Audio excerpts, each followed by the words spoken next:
So, my name is Sahebdivani, storyteller by profession, son of the famous storyteller Ali Reza Sahebdivani, also a refugee like me, grandson of Shahpur Sahebdivani, great-grandson of Ali Sahebdivani, great-great-grandson of Reza Sahebdivani. And when I tell my stories in Amsterdam, this is the moment that if at first they didn't clap, they're so impressed, here they clap. Yes, wonderful. Now, I get you. I have been sitting and I've been listening and I've been amazed for the past 7 hours where you listened so much to such incredible stories, and I know that your heads must be full. So I give you one promise, I will be short. Are you guys excited about that? Yes, wonderful. And another thing, I will not tell you anything you don't know, because I know that you had amazing facts rammed into your heads for the last couple of hours, and there is nothing that I can add to it. In fact, I think you were very unfortunate that all the talks that you listened to were so incredibly interesting. Were they a little bit less interesting, at least you could zone out and every once in a while pick up something that you thought, this I will listen to. But no, the full time you had your attention, and now you have another storyteller to listen to. So instead of telling you something that you don't know, instead of adding facts, maybe I can just add a few images that will speak to your heart. How's that for an agreement? Are you guys excited about that? Very. Yes. Okay, I hear 5 people. I'm gonna ask you again. Are you guys excited about that? Yeah. Wonderful. I'm so happy that you gave me that yes, because I came here 30 years ago as a political refugee, and if you guys weren't excited about a story, I would have to go back to Iran and apply asylum as a cultural refugee.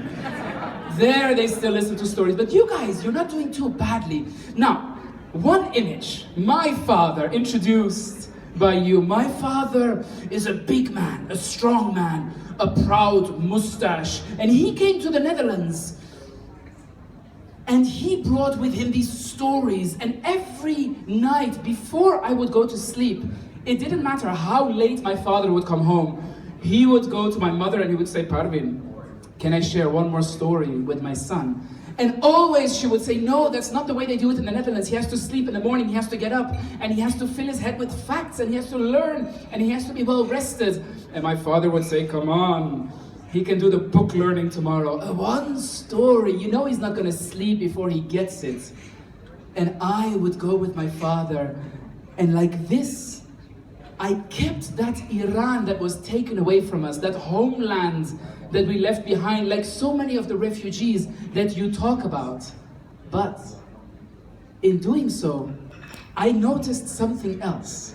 That my father, who told me these stories, after all the years, I thought, will he ever arrive in the Netherlands? And that's a weird question, huh? Will he ever arrive?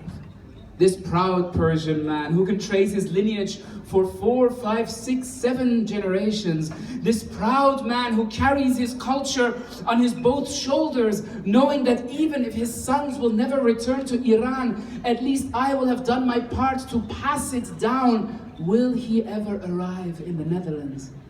Now let me tell you, all it took is the courage for me to ask him. Simply, one day, after 20 years of being in the Netherlands, I went to him, to my father, this tall man who speaks very bad Dutch, who goes to the supermarket and orders through hand gestures and simple words and grunts and smiles. Has he arrived? And I asked him, and he said, Sahand, when I leave Amsterdam, it takes me a day to miss it. And when I spend time with my friends and I come back, the moment that the train or the bus enters the ring, I feel this relaxation, this tension leaving me. And then I ask him, I say, Father, what is this thing that you then miss? You don't speak the language of the people, not like you do Persian. You don't speak literary poetry. Your beautiful eloquence, none of that exists in Dutch. What do you speak? What do you miss? And he says, well, do you know what I miss? I miss going to a bridge and seeing a young man and a young woman simply holding hands. This simple image that couldn't exist in the country that we left behind. I miss seeing them with simple smiles, because I know that if they did that in my country, in the country I left behind, in a country that agreed, I will admit it, I do miss. It would take 5.5 minutes before some morality police would show up, would drag them by the ear, they would get a beating or a fine, and then their parents would give them another beating. Because who was that you were standing there on that bridge with?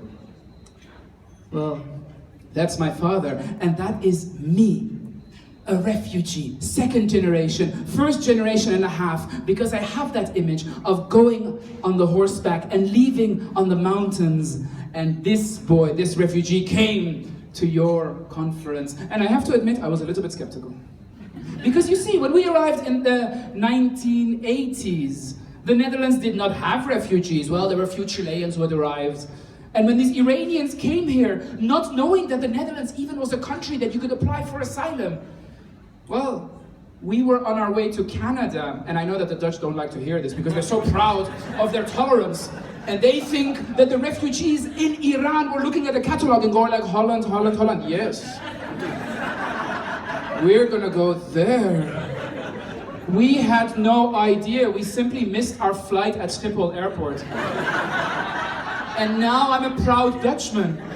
In 1983, there were no refugee camps. In 1983, they put you in a hostel on the Keizersgracht. And if you're from the Netherlands, you know that that's a posh neighborhood. Because in the month that we arrived, there were no tourists. And the city council thought, okay, they can stay here for some weeks. And within a month or two, we were allowed to stay. But then, of course, we told our friends, and many more came. And then they had to build the camps. And so many things have changed. When we arrived, the Dutch were all smiles, and every neighbor tried to teach us the customs and the words, and they wanted us to feel at home. And 20, 30 years later, I feel that now they're thinking mostly of ways of keeping us out. So arriving here, arriving at this place, where so many people from so many different countries and so many different NGOs only talked about how to save another life, only talked about how to find one more place for one more person, I realized that I had a wound on my heart that I didn't know that I had. And by listening to you, slowly that wound was healing. Now, I introduced myself to you, but then I thought I have to introduce you to me. And who are you? Well, in the stories of my father, Iran had this class of technocrats, the cultured ones, the ones who wrote the laws, the ones who wrote the books, the ones who made sure that everything ran properly as kings came and left and princes came and left. And those were the ones that made sure that there was some kind of prosperity and people had it well. Now those technocrats of 1,000 years ago are immortalized in our books of today. And maybe in 1,000 years, when I tell your stories, you will be immortalized. I don't know. I like to think so. Maybe you do as well. Possibly. But I also realize that there is one thing that you don't have. There is this one lack that I saw at every single session. You guys talk about quotums, and you guys talk about saving, and there is this that has to be done, and that has to be done. And like that, you are the supermen and superwomen of this time. And that's what you don't have, time. With a bit of panic in your voice, one of you says a quotum of 1.19 million, and maybe 10% we can relocate. And that's only of this year, and next year there'll be more, and maybe 9%. And what about the ones of last year? And we're running out of time. At another moment, someone said the Dada camp is closing and we're running out of time because no one wants Somalians. And the Americans, they might, but they're taking their sweet time and they will not be there in time. And someone else says, but wait, we haven't even discussed the Afghans. Yes, but our minutes are over and it's a lightning talk and we have to go on. There is no time, but let me tell you, so many things you do for us, the refugees, and if there is one thing that I can give back to you, it's this sense of time, because refugees, the one thing they do have is time. Before you become a refugee, you don't have time, because you're plotting a revolution, you're fighting a civil war, you're going out and you see that one by one, the children that you're trying to educate are becoming radicalized, and you're running out of time. But the moment you finally give in and you become a refugee, suddenly there is days and weeks and months and years in refugee centers. Suddenly there is all these years in exile where you wait for things to change. And you know that it will, because dictators will not stay forever. A revolution is bound to come. Things are bound to change. And if not, what does it matter? Because the ones that have left, time will solve it. They will disappear. I'm sad to say, they will die. Not to bring you down, not to make you feel too melancholy, but this is the reality of the refugees. They have invested in time, and they know that if time will not heal the wounds for them, they do it for the children. And this is why they sit and they wait and they have endless conversations over cups of tea or wine or raki or ouzo. They discuss what they left behind and what they want to come back. And if you try to have a meeting with them, they're often late or they forget. And if you send them forms to fill in, they simply might not fill it in completely, because honestly, there is something in them that has let go into this time.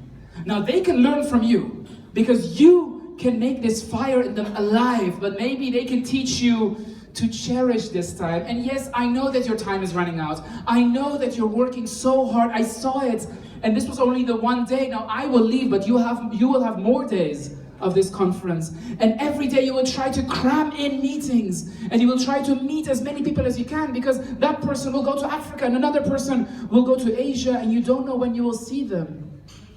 But all this time is relative, all of it. One of our brilliant thinkers once said that just sit next to a beautiful girl, and the hours you will spend next to her will seem like a moment, and put your hand on a hot plate, and a second will seem like an eternity. All this time is relative. But it's not a clean we and you, and with this image I will end. Because now it seems that the refugees are on this side and you are on that side, but the reality is that we're bleeding in. We're mixing up, and it's not so clear who is who. I listened, and many of you did, to the proud gentleman who every time he talked, he referenced the 12 years that he spent in the camp, which gave him context to do the work that he did. I spoke to the Australian, half Egyptian worker, I will not mention her name, but it's a beautiful Abrahamic name. And when I asked her, well, that name, does it reference a Jewish family or a Christian family? She says, well, all faiths have my name. And this is why I am amongst all of them. Or the beautiful Central Asian lady who works for the Dutch delegate. The one who opened the doors for me, and I wasn't allowed in because at first you started with an NGO only and a state only meeting. But she was so kind to sit me down and have a coffee with me. And she talked about her father becoming a refugee 3 years ago, and I talked about my father becoming a refugee 33 years ago, and how my father left Iran because he was secular, and her father came from a country where religious people are persecuted. And we realized it's all the same. And we said, yes, but they're happy, aren't they?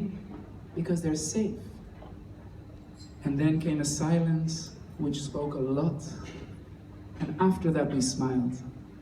And we went on with our day.